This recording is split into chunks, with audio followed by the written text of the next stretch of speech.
Hi everyone, my name is Monika Kudlinska and I'm from the University of Oxford. Today, as part of the newly carbon-neutral geometric topology conference, I will be telling you a bit about profinite invariants of free-by-cyclic groups. In this two-part series, the first part will begin by introducing profinite rigidity, and then in the second part, we will talk more about specifically profinite rigidity of free-by-cyclic groups.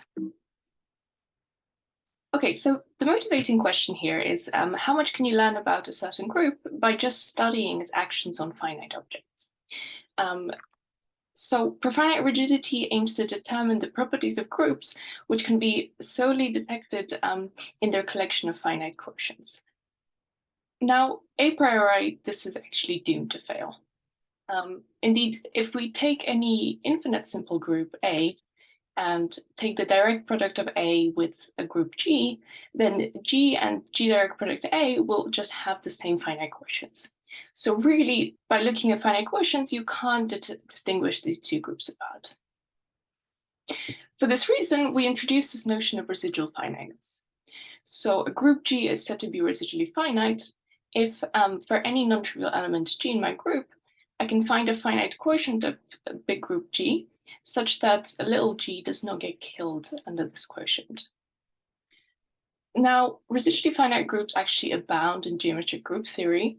Of course, finite groups will be residually finite, and in fact, a lot of what I'm about to say will be somewhat hold trivially for finite groups. So these groups we kind of push to one side and then look at more interesting infinite groups. Okay, so next step is finally generating nilpotent groups. Turns out all of these guys are residually finite. And then finally generated linear groups. So if you can embed your group in GLNC, then you know your group is residually finite. Okay, and then more on topic with what I'm going to say, especially in the second part, free bicyclic groups and then fundamental groups of three manifolds are residually finite. And then finally, autofen and outofen are residually finite. And the reason I kind of put these all as separate bullet points is that it's actually not known whether all free bicyclic groups are linear. And in fact, autofen for n greater equal 3 is not linear. So these really are kind of come under separate bullet points here. Now, the very famous open problem in geometric group theory is to determine whether every Gromov hyperbolic group is residually finite. This is still open. So it turns out that instead of looking at all of this set of finite quotients of a given group, it makes sense to assemble all of these finite quotients into a single object. We call this object the profinite completion. Now, to define the profinite completion, I'm going to need to introduce some abstract nonsense. So I'm going to fix a poset, so partially ordered set, and I'm just going to assume that for any two elements in my poset, I can find some element which is greater or equal to both of these elements with respect to this partial order. Now, an inverse system of groups is just a functor from the poset category, this J, to the category of all groups. So in essence, if you don't quite know what a functor is, just think of it as, first of all, an assignment for every object in this poset category, we assign some group. And then whenever I can compare two objects under this partial order, there exists a map phi ij from gj to gi. And obviously these are all kind of compatible, which there are compatibility conditions which turn this into a functor. Okay, and then an inverse limit of an inverse system of groups is just the limit of this functor, which we denote by lim j and j, gj. Okay, it turns out that this limit always exists, at least when my maps are injective, and you can define it very concretely as the set of these infinite tuples gi, as I goes over all of the objects of this poset category, so that whenever I can compare I and j, whenever I is less than or equal to j, the jth element of this tuple, gj, is mapped to the ith element gi under this homomorphism phi of ij. Okay, so this is just some subset of this infinite, a priori infinite product of GIs. So now let us fix a group. I'm just going to assume that my groups are discrete. So the topology is just the one, the discrete topology. And I'm going to let Ni be the family of all finite index normal subgroups of my group G. Now I can assign a process structure on this family saying that less than or equal, I is less than or equal to J, if and only if there's a containment of subgroups. So Nj is a subgroup of Ni. And then this gives me a family of maps, which are just the natural quotient maps, Vij, from G mod Nj to G mod Ni. Then this family G mod Ni, so remember these are finite index normal subgroups, so quotienting out gives me a bunch of finite groups, along with these homomorphisms, gives me an inverse system of groups. And then the profinite completion of a group G is exactly this inverse limit of this inverse system that I've just defined. Okay, and then it turns out that this very natural inclusion map, which just takes some element little g in my group G and maps it into its coset representative in each of these finite quotients. So G mod N1, G mod N2, G mod N3, etc. So there's this very natural map. And it turns out that this map is injective exactly when my group G is residually finite. So this is where this residual finiteness really comes into play.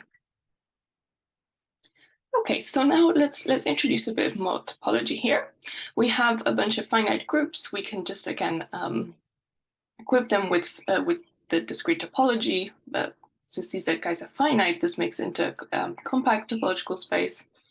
And then we equip this new object that we defined, this profinite completion, with this subspace topology. So remember, it can be just embedded in this infinite product, G mod Ni, and whenever you have a subspace, you can just give it the subspace topology.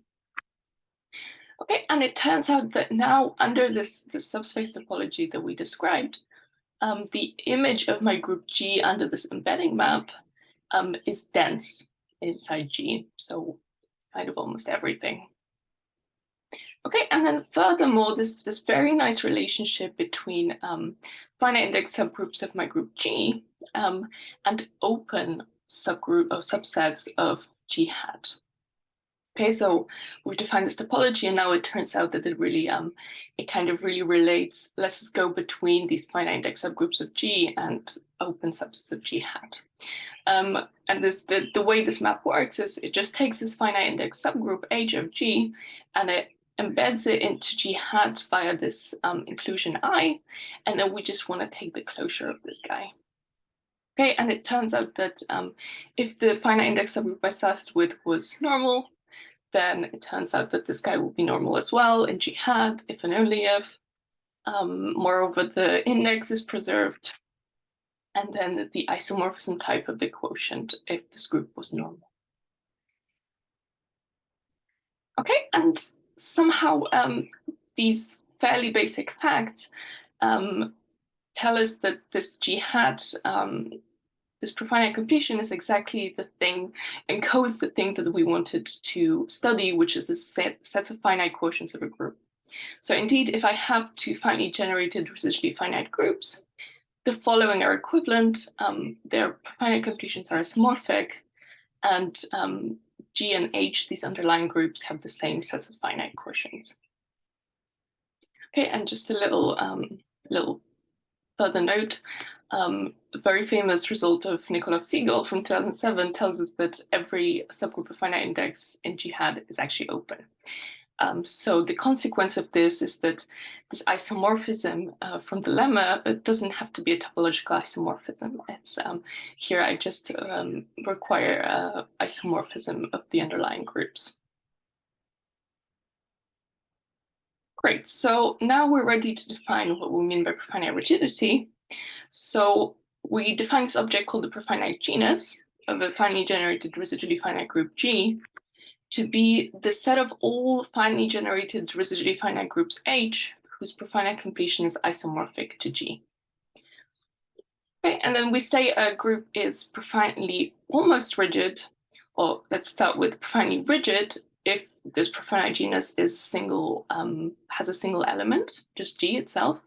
And we say it's almost rigid if this profinite genus is a finite set, and of course always contains G itself. Okay, so this is the sort of thing that we're really, so we've translated our problem into something using maybe slightly more grown-up language, but kind of after introducing this profinite completion, it wasn't just to make things sound more fancy, we really got some extra stuff as a result of it. We got this nice topology. But then kind of bringing it back to the question that I was interested in at the beginning, this really is equivalent. So saying that two groups have isomorphic profinite completions really tells us that they have the same finite quotients, and then we will therefore study groups which have the same finite quotients if we just look at groups with isomorphic profinite completions. Great, so let's have a look at some examples of profinitely rigid groups. First of all, finite groups, of course. Slightly less trivially, finely generated abelian groups are profinely rigid, and kind of, well, doesn't then take much to prove that actually the first Betti number, so the rank of the free abelianization of your group, if your group is finely generated, will also be a profinite invariant. And then there's this very famous open question, which it's very surprising, I think, that this is still an open question, is whether finely generated free groups are profinitely rigid. So this is still very much open, and we don't really have a good idea. Great, so I gave you a very short and sad looking list of examples on the previous slide, and also a very big open question. Is this area still completely new? Can we really not say anything? Well, we can. We say a group is full-sized if it contains the non-abelian free group of rank 2 as a subgroup. So these are kind of somehow big groups. The following theorem from only a couple of years ago gives the first examples of full-sized profinely rigid groups. So remember, free abelian groups are not full-sized. This is a theorem of Brightson, McReynolds, Reed, and Spittler, actually kind of split into two papers, came out in 2020, 2021. And these theorems, these papers show that there exists some arithmetic lattices in PSL2C which are profinitely rigid. Okay, and I just want to emphasize that really at least up to commensurability, there are only finitely many examples that exist. Okay, so what are these examples? First of all, PSL2 Z adjoint omega and PGL2 Z adjoint omega, where omega is the imaginary cube root of unity. And then the fundamental group of this thing called the Weeks manifold, which is actually the unique closed orientable hyperbolic 3 manifold of minimal volume. And then finally, in the paper that came out a year later, the authors showed that there's a finite collection of these triangle groups, which are just groups of reflections in the sides of triangle. Here, this PQR just means the interior angles of these triangles. So pi over P, pi over Q, pi over R. And here, actually, one of these examples, one of these triangle groups that are profinely rigid is the 334 triangle group. So here's, I touched an example of the 334 tessellation of the hyperbolic plane. Okay, and then how do you prove a result like this? So it's first of all, very specialized to dimension 3. So PSL2C kind of plays a crucial role here. And it really involves a blend of 3 manifold topology, representation theory, theory of arithmetic lattices. So there's a lot of kind of very cool, very sophisticated maths that goes into proving this. Okay, so this brings me to an end of my first part of this two-part series on profinite invariants of free-by-cyclic groups. In the second part, we're going to really zone in on free-by-cyclic groups and see what kind of results we can prove about the profinite rigidity of these groups.